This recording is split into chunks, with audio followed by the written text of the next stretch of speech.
Hi, this is Ghibran here. கடவுள் இருக்காரா இல்லையா, நம்மளை பார்க்க வருவாரா மாட்டாராங்கிறது நம்ம எல்லாரோட மனசையும் போட்டு குடஞ்சிக்கிட்டு இருக்க ஒரு கேள்விகள். இப்போ நான் சொல்ல போகிற கதையை நிறைய பேர் கேட்டிருந்தாலும் இந்த கேள்விகளுக்கான பதிலை ரொம்ப சிம்பிளாக உங்களுக்கு சொல்ல போகிற குட்டி கதை. ஒரு குட்டி கிராமத்தில் திடீர்னு பெஞ்ச அடமழையில் நிறைய வெள்ளம் வந்து எல்லா பொருட்களையும் அடிச்சிட்டு போக ஆரம்பிச்சது. நிறைய மக்கள் அந்த வெள்ளத்தில் சிக்கி இறக்க ஆரம்பித்தாங்க. நிறைய பேர் தத்தளிச்சு உயிருக்காக போராடிட்டு இருந்தாங்க. பக்கத்து ஊர்ல படகு வச்சிருந்த சிலர் தான் அவங்க எல்லாரையும் காப்பாத்துற முயற்சியில தீவிரமா இறங்கியிருந்தாங்க. அந்த வெள்ளத்துல ரொம்ப கடவுள் பக்தியுடைய ஒருத்தரும் சிக்கியிருந்தாரு. அவர் எப்படிப்பட்ட பக்தி கொண்டவர்னா, எடுத்ததுக்கெல்லாம் கடவுள்கிட்ட மனசுருகி ப்ரே பண்ணுவாரு. ப்ரே பண்றது தான் அவரோட வாழ்க்கையாகவும் இருந்துச்சு.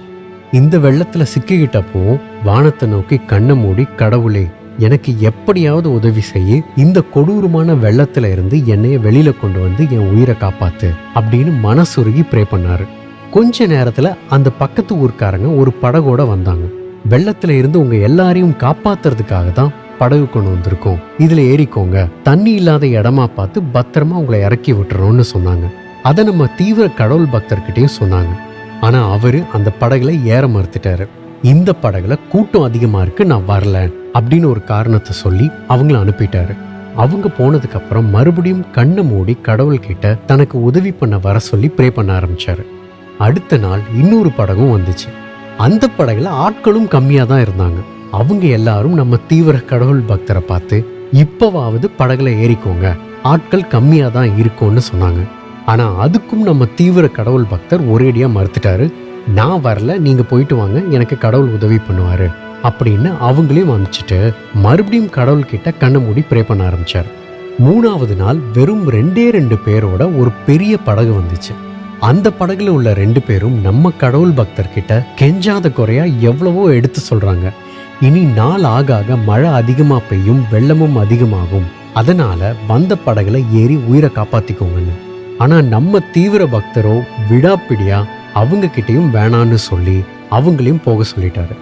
அவங்க போனதுக்கு அப்புறம் மறுபடியும் கண்ணை மூடி கடவுள்கிட்ட ப்ரே பண்ண ஆரம்பிச்சாரு. ஆனா அடுத்த நாள் மழை இன்னும் அதிகமா பெஞ்சு வெள்ளம் இன்னும் அதிகமாகி அதுல அவர் சிக்கி இறந்தே போயிட்டாரு. இறந்ததும் கடவுள்கிட்ட நேரா போனாரு. கடவுளை பார்த்து அவருக்கு செம கோவம் வந்துருச்சு.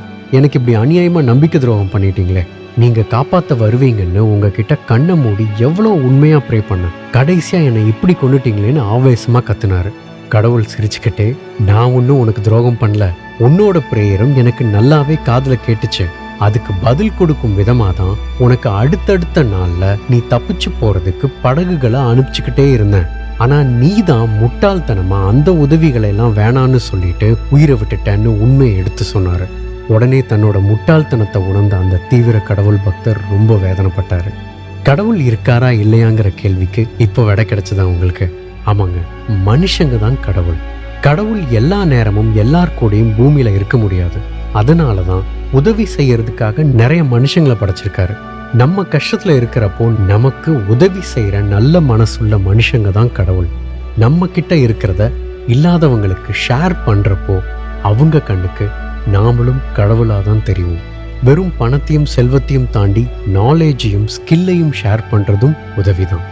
நீங்க, நாம எல்லாருமே கஷ்டப்படுறவங்களுக்கு உதவுறப்போ கடவுள் தான். அதனால இனிமே கடவுளை பார்க்கணும்னு தோணுச்சுன்னா தேவைப்படுறவங்களுக்கு அவங்களுக்கு தேவையானதை ஷேர் பண்ணி உதவி செஞ்சுட்டு கையோட நேரா போய் உங்க வீட்டில் இருக்கிற கண்ணாடியை பாருங்க. உன் வாழ்க்கை உன் கையில்.